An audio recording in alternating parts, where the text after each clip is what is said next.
கன்னியாகுமரி மாவட்டம் ரீதாபுரம் பேரூராட்சி பெண் ஊழியர்களிடம் பேரூராட்சி தலைவர் அத்துமீறுவதாக குற்றச்சாட்டு எழுந்துள்ளது.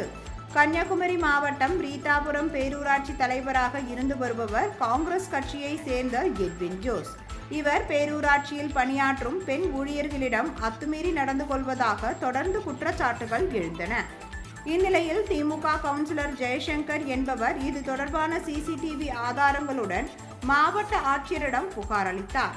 புகாரின் அடிப்படையில் துறை ரீதியிலான விசாரணைக்கு மாவட்ட ஆட்சியர் உத்தரவிட்ட நிலையில் மாலை 6 மணியளவில் அலுவலகத்திற்கு வரும் தலைவர் எட்வின் ஜோஸ் பெண் ஊழியரின் இருக்கையில் அமர்ந்து கொண்டு வீட்டிற்கு செல்ல முயலும் பெண் ஊழியரின் கைப்பையை வலுக்கட்டாயமாக பறித்து வைத்துக் கொண்டு அலைக்கழிக்கும் சிசிடிவி காட்சிகள் தற்பொழுது சமூக வலைதளங்களில் வெளியாகி பரபரப்பை ஏற்படுத்தியுள்ளன.